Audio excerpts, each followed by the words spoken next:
Oi, gente, boa noite. Vamos começar nossa aulinha de redação de hoje. Avisos.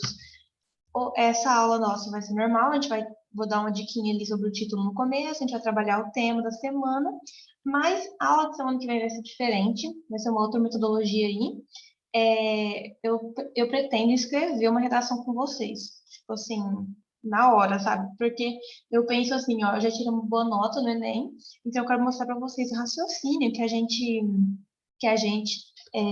tem durante a redação. E vou escrevendo assim, para falar o que que eu pensei, como que eu pensei, por que que eu vou colocar tal argumento em tal lugar, para ver se vocês conseguem sentir assim, lá no dia do Enem, como que eu faria, sabe? Então, eu acho que a aula que vem vai ser relevante, não percam. Comentem com os colegas de vocês, no grupo de vocês. Eu acho que vai ser uma aula bem interessante, sabe? Porque vai ser diferente, assim, e às vezes vai ser uma metodologia legal.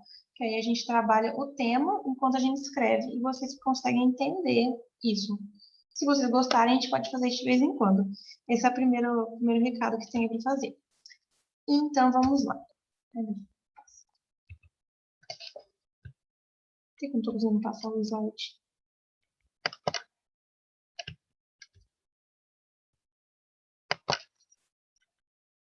Travou tudo pra mim, só um minuto. Ah, tá aqui. Tá no título? Tá, né? Bom, é só uma diquinha rápida para vocês entenderem alguns detalhezinhos que ali tem na redação. O primeiro deles é o título. O título ele é opcional, então ele pode ou não pode ou não pode aparecer na redação. Não tem problema, se você quiser ou se você não quiser colocar. O título ele vai ficar lá na primeira linha, né? Não pode ser muito longo e ele fica centralizado, então você escreve bem no meio, assim. Qual que é a vantagem de ter um título? Ele vai instigar o leitor, ele vai instigar o seu corretor. Porque o título ele não pode ser uma coisa óbvia, ele não pode ser, sei lá, aquele tema da escassez de água.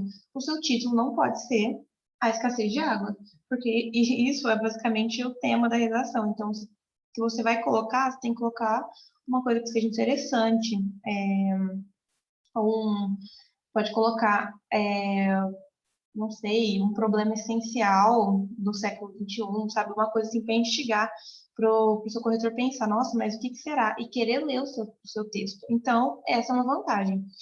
E ele pode também dar ali um spoilerzinho, né? Como é que fala? Dar uma visão do que vai ter no seu texto. Mas tem desvantagens. E eu sou do time que vê mais desvantagem do que vantagem. Que o seu título ele ocupa espaço, né? Ele vai ocupar uma linha. E quando a gente desenvolve muito bem nossa argumentação, nosso texto, às vezes as 30 linhas que está ali na sua folha do Enem, acabam não sendo muito, por mais que pareça. Quando a gente olha assim, a gente até assusta, né? Nossa, já que 30 linhas. Mas nem é muito assim, ainda mais quando você escreve. Eu, quando fazia vestibular, escrevia pequenininho, pequenininho, para conseguir colocar mais argumentos. Jaqueline, Oi? tem alguém querendo entrar na aula. Ah, Deus, peraí, deixa eu dar um jeito aqui. Chega essa colinha. Ah, tá, consegui aqui, ó. Muito obrigada. Vocês podem continuar avisando, viu? Quando isso De acontecer. nada. Eu sou do time que vejo mais desvantagem. Então, outra coisa, tem que ser muito bem escrito. Como eu falei para vocês, ele tem que instigar o seu corretor, sabe? Ele tem que ter um mistério, assim como podemos dizer. Então, se você faz um título mal feito, se você coloca ali um título muito óbvio, ou coloca algum erro de gramática, alguma coisa assim, você pode perder pontos, inclusive. Mas, por outro lado, se você coloca o título, e se ele tá perfeito, lindo, nossa, o corretor foi ler, leu só o título, eu já queria ler sua redação inteira, falando, nossa, esse participante aqui do Enem, olha, ele é brilhante, sei lá. Então, você não vai ganhar nota nenhuma a mais por isso, sabe? Você vai ganhar a mesma nota de alguém que poderia ter escrito o mesmo texto sem o título. Então, temos que tomar cuidado com isso. Que, assim, não deixe o seu título ocupar a linha inteira, que eu falei que ele tem que ser mais conciso, né? Umas 3, 5 palavras. O seu texto, o seu título não pode ocupar, tipo, daqui até aqui da sua linha, sabe? Ele tem que ficar mais no centro, assim, pra ficar mais bonitinho ali. E outra coisa também é não pular a linha abaixo. Você põe o título, você põe o título na linha de baixo e já começa a escrever normalmente a sua redação. Não pula uma linha. Mas, enfim, isso é uma opinião que eu coloquei para vocês. Quem quiser colocar título pode colocar, Mas, como eu disse, eu não vejo tanta vantagem assim. Quando eu era vestibulando, eu não costumava colocar, não. Eu acho que, assim, era um trabalho a mais, sabe? Então, cuidado com isso. Então, vamos ao tema da semana: evasão escolar em questão no Brasil. Depois da aula, eu já mando o tema lá para vocês no grupo. Então, vamos dar uma passadinha aqui nos textos. Esses são os textos que estão na folhinha, né? Como se fosse lá no dia do Enem. O texto 1. A Maristela que montou esse tema e ela falou da diferença entre o abandono e evasão escolar. Qual que é a diferença nisso? O abandono é quando o aluno deixa de frequentar ali as aulas durante o ano letivo. Já a evasão é quando o aluno ele reprovou no determinado ano ou ele abandona a escola, simplesmente sai no meio do ano, mesmo sem ter reprovado, e no ano seguinte, então ele não vai fazer a matrícula dele e não vai voltar mais para a escola. Então, ele não vai dar continuidade ali. O texto 2, ele traz alguns dados aí, e são recentes, inclusive, ó, janeiro de 2021. Fala da Unicef. Esse órgão é bem importante, inclusive, a gente pode abordar ele entre as aulas, que é o Fundo das Nações Unidas para a Infância. E fala a quantidade de alunos que tiveram dificuldade pelo ensino remoto. Então, está falando bem em questão de pandemia, né? Um dado bem atualizado. E também tem uma pesquisa da Datafolha, que acaba complementando, né, esse dado aí, que fala de 2020 e 2021, quantos alunos deixaram de frequentar a escola. No caso, não seria frequentar a escola, né, mas de estudar, porque agora na pandemia... E aquele, né? Oi, tem mais pessoas ainda, gente? Tem mais um. Tá, peraí. Ai, meu Deus, cadê? Pronto. Aí, no caso, esses alunos deixam de frequentar as aulas, mesmo que online, no ambiente ali. Então, isso também pode ser considerado evasão escolar, porque o aluno não está participando, não está dando continuidade nos estudos dele. O texto 3 fala sobre... O texto 3 fala, gente, já esqueci. Ah, tá. Também fala sobre alguns dados, algumas porcentagens, mas comparando através dos anos aí, né? Falando lá de 2004, quanto que era, e também a idade desses jovens. Depois vocês leem esses textos com mais calma, viu? O estudo, trouxe também um estudo que é a Aprendizagem em Foco. Ele foi divulgado recentemente também. E ele também traz um dado econômico, na verdade, falando que quanto menor a renda, quanto menos condições financeiras as pessoas têm, maiores as chances delas terem a evasão escolar. E quanto mais pobre uma família ali, maior chance das crianças, dos adolescentes dessa família terem esse caso da evasão escolar. Aqui ele fala que o a média de renda familiar por pessoa é R$ 885, e os que não terminaram o ensino fundamental, a média é 436. Então, pensa, vai para metade da renda. Então, olha como é que a renda tem uma força nisso. Esses outros fatos aqui a gente vai falar mais para frente. O texto 4 é uma charge, a professora falando, alguma dúvida acerca do trabalho em grupo sobre o sistema respiratório? O aluno levanta a mão e fala, sim, professora, o que é trabalho em grupo? Porque só sobrou ele na sala por causa da evasão escolar, o número reduzido de alunos. As charges, elas são muito importantes, porque elas trazem uma versão mais satírica, mais lúdica de abordar o tema. Porque às vezes a gente olha um texto corrido assim, como é o texto 3, e está cheio de dados, falando de IBGE, falando de pesquisas e tal, e já a charge, ela traz uma visão mais crítica, porque a gente olha ela e tem uma visão mais... por ser um desenho, né, a gente acaba podendo imaginar mais a situação. Aqui, o texto 5 são gráficos mostrando os dados, ó, inclusive bem interessantes. Os números absolutos, né, de quantos alunos. Esse primeirinho aqui são os jovens de 16 anos com ensino fundamental. A gente pode perceber que esse número cresceu até 2016 e depois, nesses últimos anos, deu uma decaída, sendo até um pouco menor do que era em 2012, o que é muito bom, no caso. Oh, meu Deus, não. No caso é bem ruim, porque é os jovens que concluíram esse ensino médio, e os jovens de 19 anos com ensino médio, ó, teve uma tendência a aumentar. Aqui também fala, outra parte da pesquisa, fala quantas pessoas, é, de, quantas pessoas abandonaram os estudos ou nunca, até mesmo nunca frequentaram escola, a mudança de dados, ó, conforme a idade. Então, vamos lá. Agora a gente vai começar a trabalhar o tema ali. As causas.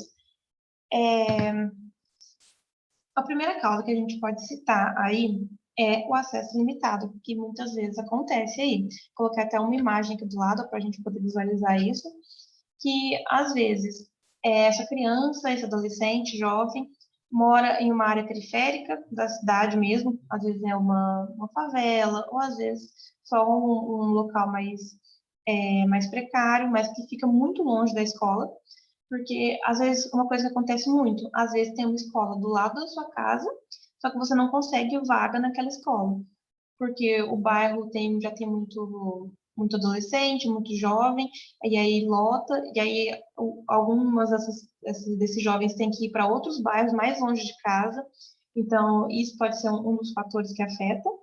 Também a gente pode citar esses jovens que moram em áreas rurais, e por mais que o governo oferte transporte, porque não sei se vocês sabem, as crianças que moram em área rural, o governo manda um ônibus ou uma perua, alguma coisa assim, para buscar essas crianças todos os dias, busca e leva. Mas, assim, isso a gente está falando não sei, eu sou de São Paulo, por exemplo, então lá na minha região, eu sei que é uma coisa que acontece. As crianças lá frequentam a escola porque o governo dá essa ajuda. Porque muitas vezes os pais não teriam condições de ter um carro, às vezes nem tem esse carro, né? E quando tem, não teria condições de todo dia na cidade, porque às vezes é longe do sítio, da fazenda que eles moram, só para a criança estudar. Então o governo dá essa ajuda, só que a gente está pensando no âmbito de São Paulo, né, que é um estado rico, que consegue dar uma ajuda ali. Mas a gente tem que ver que vários outros estados, outras regiões, o governo não consegue dar esse acesso. Muitas vezes por negligência, por simplesmente fingir que não existe nenhuma criança ali que precisa estudar. Mas isso acontece muito, principalmente em regiões mais precárias. Em São Paulo mesmo deve ter locais que as crianças não têm transporte para ir para a escola, sabe? Mas, enfim, é uma coisa que deveria acontecer e nem sempre acontece. O transporte público precário, como eu estou falando, às vezes nesse caso das crianças que moram em fazenda, que moram em sítio, não tem essa perua, esse ônibus, e os pais não conseguem levar por falta de condições financeiras, por distância, então acaba sendo complicado. Nas cidades, essas crianças que moram longe da escola tem que pegar ou um ônibus, e às vezes não pode pegar esse ônibus sozinho, porque é complicado, transporte público mesmo. Tem também os transportes escolares, mas nem sempre isso acaba atingindo todo mundo, então essa parte é muito complicada. E a gente tem que pensar em locais do país que é de muito difícil acesso. Nessa foto aqui mesmo, ó, essa foto é no Amazonas, que a galera indo de barco para a escola. Imagina a dificuldade nisso. E isso porque na foto tá um céu ensolarado, a água tá calma. Agora imagina um dia que chove, um dia que tá ventando muito, alguma coisa assim, complicado. Então, às vezes o acesso acaba sendo limitado. Essas crianças não estudam porque elas não conseguem chegar até a escola. Ou o jeito que elas chegam é tão dificultoso, imagina ter que pegar um barco todos os dias, tem que sair muito mais cedo de casa, as crianças das áreas rurais também têm que sair muito cedo de casa, porque a aula começa às 7. Às vezes, às 5 horas, 4h30, você tem que estar pronto para ir. É complicado, é uma rotina muito cansativa, e isso pode ser um dos fatores que leva à evasão escolar, a não ir para o próximo ano da escola. Outro fator que eu acho que é o principal mesmo, assim, que é a pobreza, né? Que as dificuldades financeiras causam, todas as outras, basicamente, aí, são relacionadas a ela. E, às vezes, essa criança tem a necessidade de trabalhar, de ajudar os pais de alguma forma. Às vezes, muito criança não. Mas um adolescente de uns 16 anos já pode ter alguns trabalhos, pode ser menor aprendiz, coisa assim. E isso ainda é legalizado, né? Mas muitas das vezes, até trabalhos que não são legalizados, e esses adolescentes acabam realizando, né, para ganhar uma renda extra ali para casa, ajudar os pais. É, e acaba sendo cansativo ou acaba coincidindo com o horário da escola e acaba deixando de frequentar também. E para as crianças mais novas, por exemplo, às vezes uns 12 anos, acaba não indo para a rua trabalhar, né? Às vezes vai também, mas nem sempre. Só que tem outros problemas. Às vezes é uma criança de 12, aí tem uma de 7 e uma de 5. Quem que vai cuidar da de 7 e da de 5? Porque os pais estão trabalhando. É a criança de 12. Então, às vezes acaba também coincidindo esse horário da escola, complicado. Falta de vestimentas adequadas. O Estado fornece uniforme, né? Mas muitas vezes não é o uniforme completo, é só camiseta. Então, às vezes pode acabar afetando também. A criança não tem roupa adequada para sair de casa, não tem um tênis, alguma coisa assim. Isso pode parecer muito distante, mas é uma realidade muito perto, sabe, da gente. Principalmente se a gente pensar aí na condição das favelas, que as pessoas, às vezes, não tem como pagar nem conta de luz, nem como comer bem, e vai comprar um tênis para a criança para a escola, sabe? Não, fica no chinelinho e é isso. Infelizmente, é uma realidade. Outro fator que a gente pode citar é violência. Essa violência, principalmente na escola. Por exemplo, a gente pode citar o bullying. Às vezes, a criança vai para a escola e lá ela acaba sofrendo bullying dos colegas. Às vezes, tem um professor que não tem uma boa didática e acaba desanimando as crianças, adolescente, tendo algum conflito. E isso desanima esse jovem e faz com que não queira frequentar mais aquele ambiente. Isso é uma coisa que super acontece. Inclusive, um dos temas que a gente vai trabalhar mais para frente é bullying, que é uma coisa bem poderia cair ou pode estar atrelado a algum tema. Isso é um dos motivos para a evasão escolar. E nisso a gente já vem para a falta de interesse na escola. A falta de interesse na escola como um todo, né? É que uma coisa está relacionada com a outra. Essa falta de interesse pode vir por causa do bullying, que às vezes é verbal, às vezes é uma criança que xinga outra, fica zombando da outra. Às vezes é uma violência física, né? Empurrão, e, enfim, essas coisas que acontecem. Mas essa falta de interesse na escola também está muito relacionado à metodologia que a gente utiliza hoje, que é o aluno vai para a escola, ele senta lá na carteira, o professor fala, fala, fala, e, e é isso, não tem um estímulo, sabe? E depois tem tarefa, depois tem prova. Às vezes falta fazer uma aula mais interessante, uma aula mais legal, colocar um vídeo, ter alguma tecnologia, para que essa criança, esse adolescente, tenha interesse naquilo. E outra coisa também, que eu acho que, inclusive, outro tema que a gente vai trabalhar sobre educação, é sobre como a pedagogia, as matérias que a gente tem. Chega lá no ensino médio, a gente vê química, física, biologia, linguagens, tudo isso que o Enem cobra, só que a gente vê como é que funciona a mitocôndria e não aprende alguma coisa mais prática, né? A gente não aprende como, não sei, como montar o seu prato na hora do almoço para ser nutricionalmente saudável, sabe? A gente não aprende muito esse tipo de coisa. E você sabe como é que a mitocôndria funciona, sabe? Então pensa na diferença do conhecimento tão teórico assim que nem tem tanta aplicação na vida, que às vezes você vai usar quando você estiver na faculdade e que nas aulas de biologia, por exemplo, poderia estar te ensinando ali o que é o pão, classifica como carboidrato, o que o carboidrato faz no nosso corpo, sabe? Porque às vezes a gente vê lá os carboidratos, os lipídios, a gente vê essas coisas, só que a gente não vê isso aplicado na nossa vida, e isso gera desinteresse.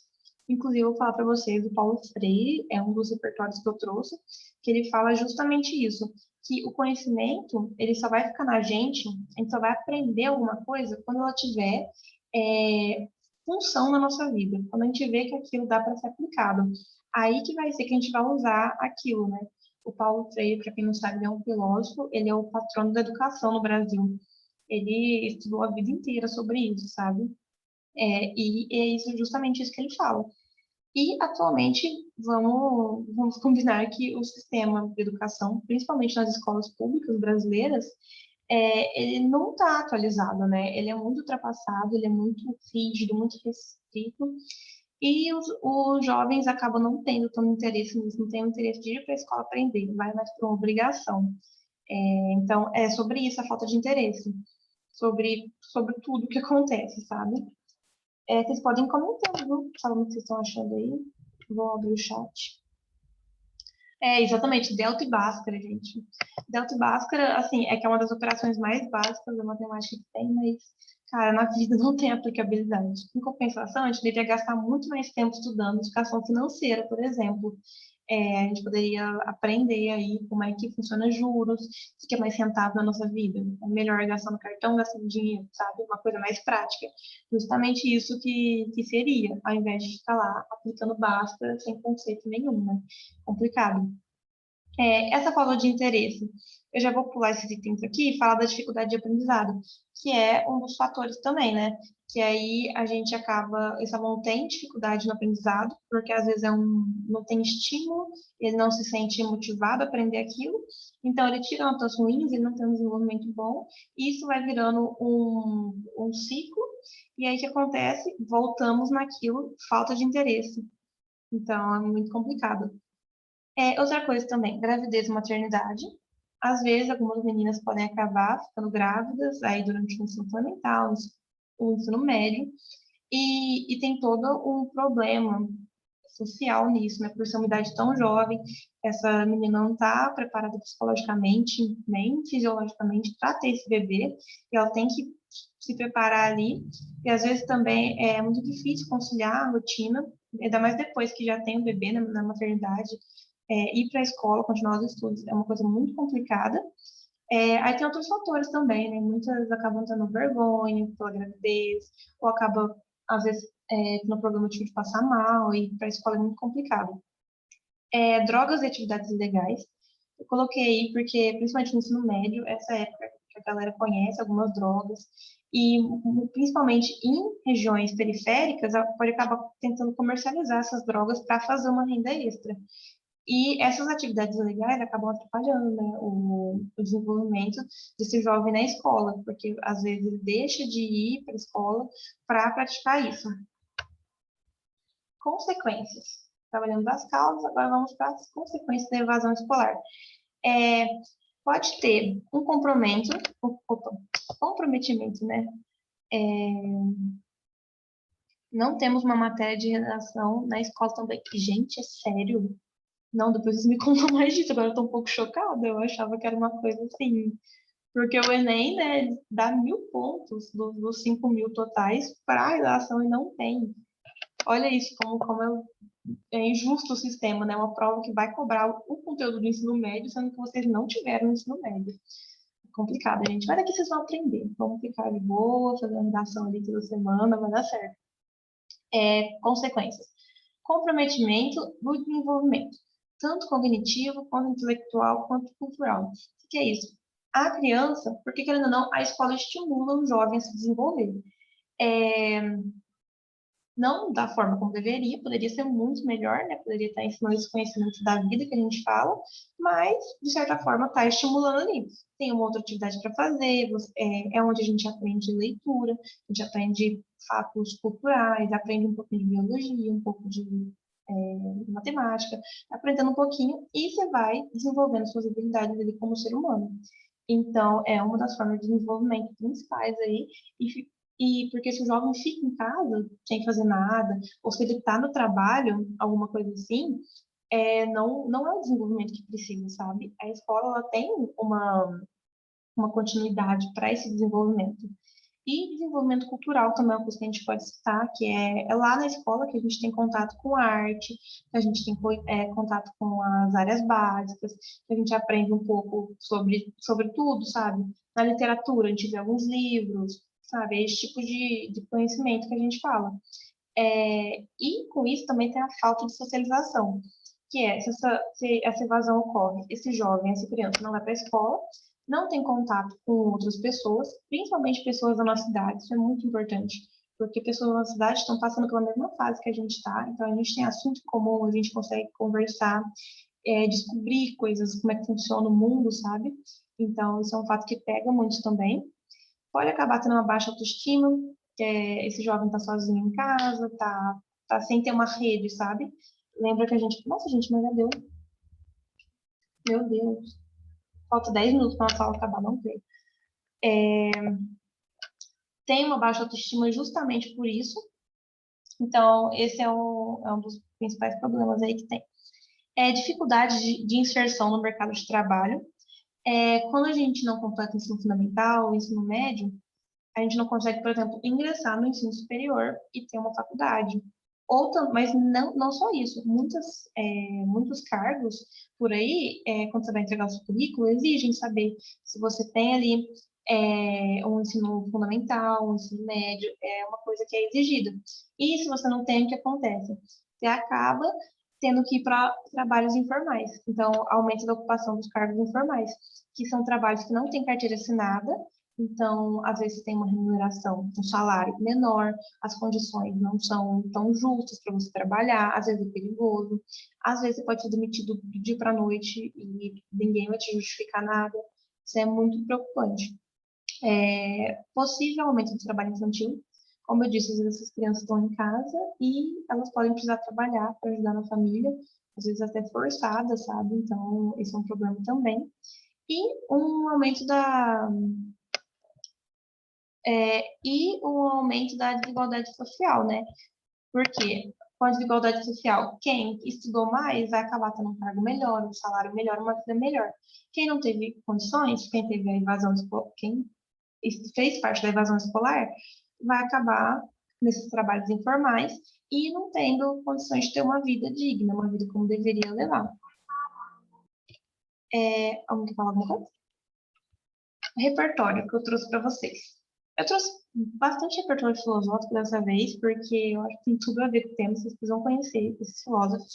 Aqui está o Paulo Freire, ó, que é o patrão de educação, que eu falei mais cedo, que ele fala de ensinar o aluno a ler o mundo. O que é esse ler o mundo para ele? É ter ali uma visão crítica, você saber se deparar com uma situação na vida e saber se defender, digamos assim. Como eu falei da educação financeira, ele fala um pouco disso, porque aí a gente aprende a administrar nosso próprio dinheiro, a gente aprende a gastar com as coisas que são mais necessárias e ter uma condição de vida melhor, por exemplo.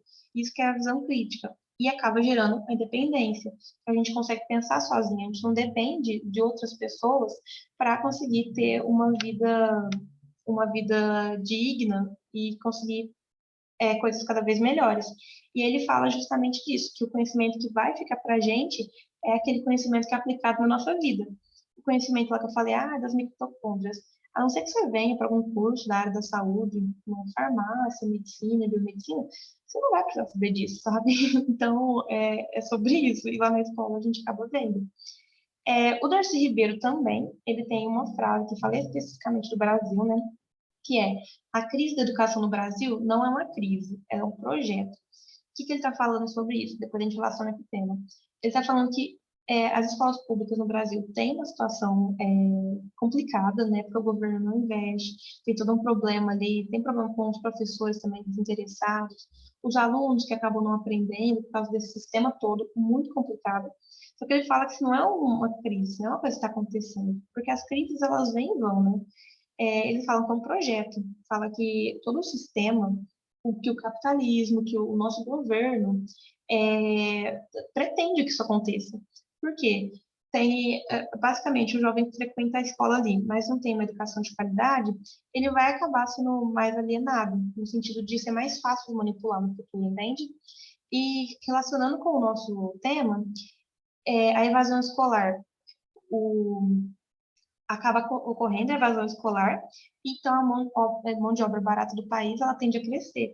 Então, tem mais disponibilidade de pessoas ali que estão desesperadas para ter um emprego, porque precisam ter um salário, precisam comer, e aceitam qualquer coisa. Então, uma empresa, ao invés de pagar ali um salário mínimo ou mais que isso, os direitos trabalhistas, essas coisas, para uma pessoa que está aceitando qualquer coisa, porque ela não teve outra oportunidade melhor, vai ser excelente para eles, porque eles podem pagar ali o salário mínimo e vai ser isso, sabe?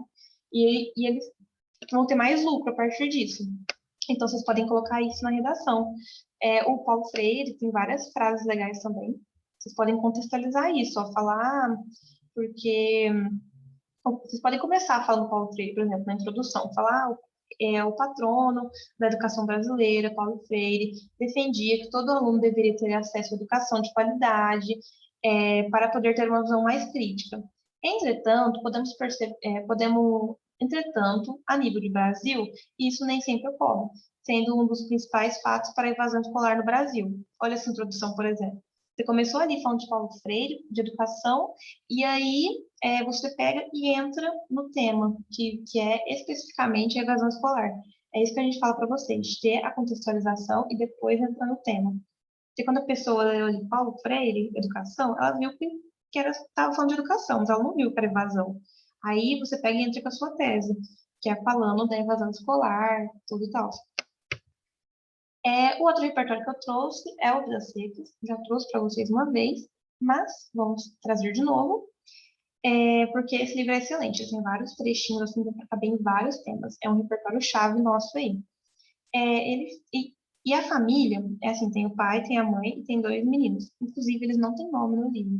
Eles chamam de menino mais velho e menino mais novo. E por eles morarem no sertão, os pais pulam de fazenda em fazenda procurando emprego. Os pais também não frequentaram a escola, tiveram a evasão escolar e por isso não têm boas condições de vida.